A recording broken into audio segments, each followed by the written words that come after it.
अस्सलामुअलैकुम वरहमतुल्लाहि वबरकातुहु। अऊज़ु बिल्लाहि मिनश्शैतानिर्रजीम। बिस्मिल्लाहिर्रहमानिर्रहीम। सूरा बकरा आया నెంబర్ 151 to 160. ఆయ నెంబర్ 151.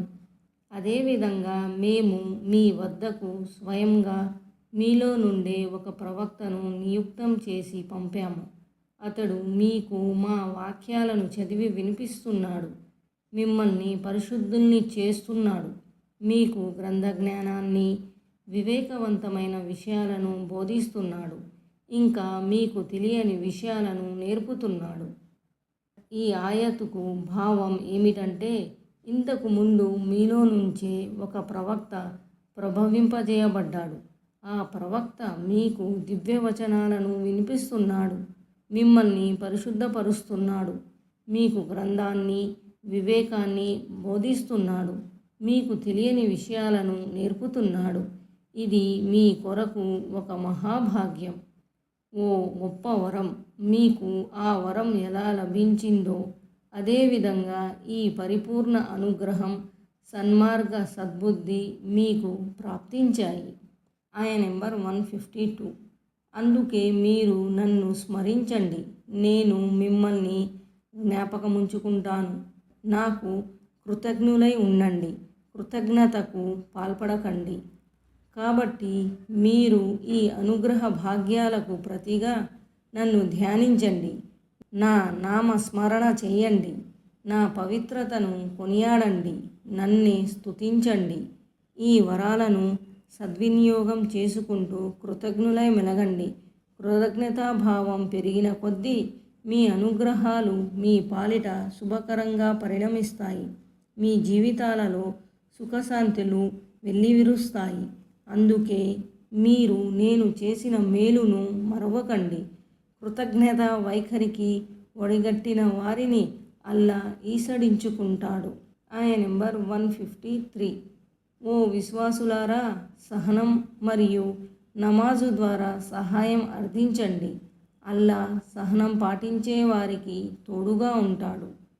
మనిషి తన జీవితంలో 2 ముఖ్య స్థితులను ఎదుర్కొంటాడు. 1 సుఖ సౌఖ్యాల స్థితి, 2 కష్టాలు కడగండ్ల స్థితి.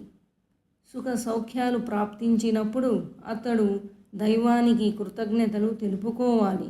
కష్టాలు ఎదురైనప్పుడు సహనంతో, ఓపికతో దైవ సహాయాన్ని అర్థించాలి. హదీసులో ఇలా అనబడింది, విశ్వాసి వ్యవహారం కడు విచిత్రమైనది.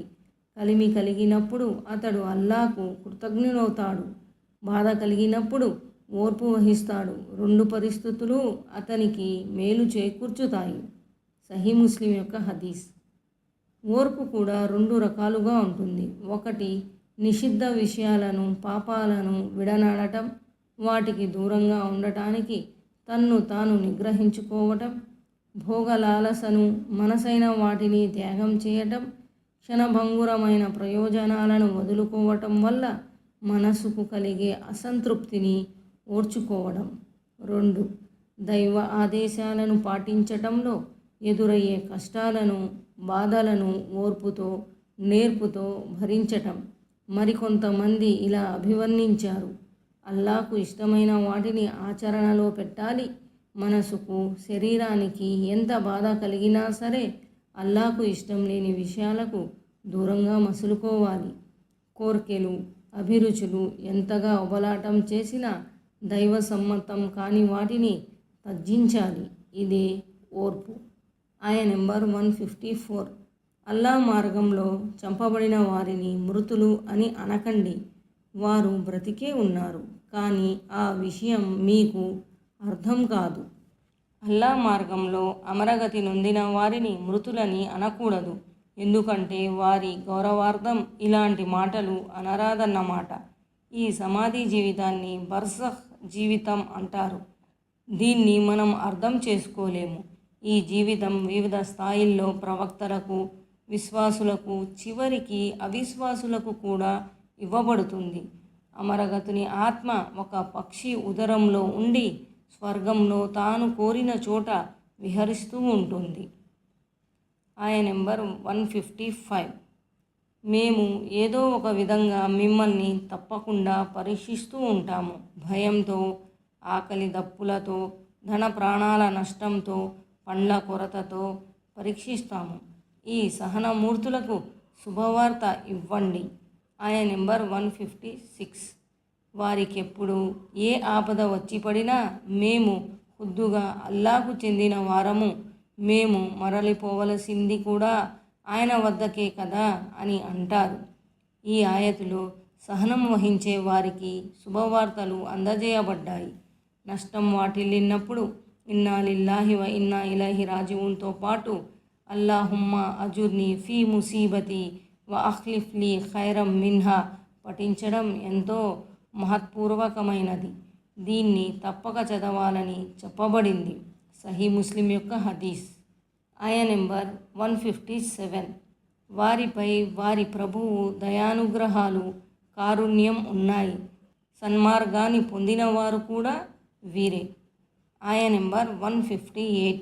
నిస్సందేహంగా సఫా మర్వాలు అల్లాహ్ చిహ్నాలలోనివి కనుక కాబా గృహాన్ని సందర్శించి హజ్, ఉమ్రాలు చేసేవారు వాటి మధ్య ప్రదక్షిణ చేస్తే అందులో ఏమాత్రం తప్పు లేదు.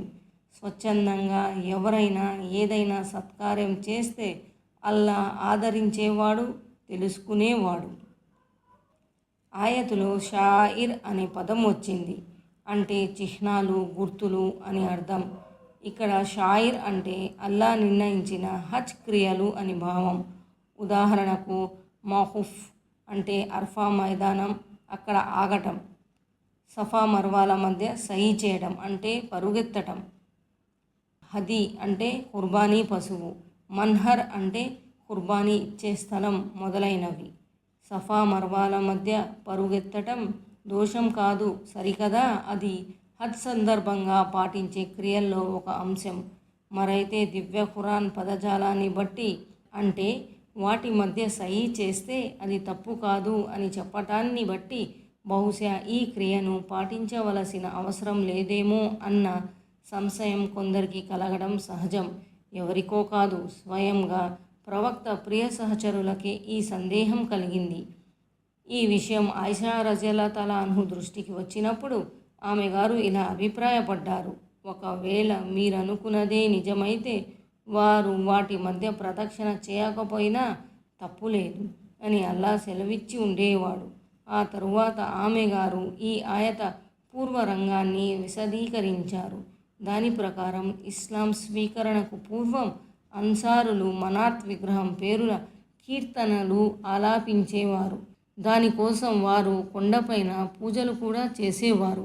అటువంటి పనులు చేసినా తాము సఫా మర్వా కొండల మధ్య పరుగులు తీయటం కూడా తప్పేనేమో అని అనుమానించసాగారు. ఇస్లాం స్వీకరించిన మీదట వారు దైవ ప్రవక్త సల్లల్లాహు అలైహి వసల్లంను ఈ విషయమై ప్రశ్నించగా ఈ ఆయతు అవతరించింది. సఫా మర్వాల మధ్య సహీ చేయడం తప్పు కాదు అని అందులో స్పష్టపరచడం జరిగింది.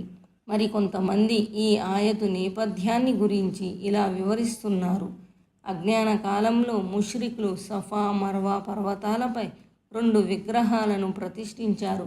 సఫా పర్వతంపై ఆసాఫ్ అనే పేరుగల విగ్రహం, మర్వా పర్వతంపై నాయిలా అనే విగ్రహం ఉండేవి. సహీ సందర్భంగా వాళ్ళు ఆ విగ్రహాలను ముద్దాడేవారు లేదా చేత్తో తాకేవారు. కానీ ఇస్లాం స్వీకరించిన తరువాత వారి అంతర్యాల్లో సహీ చేయడం బహుశా తప్పు అన్న శంకం కలిగింది.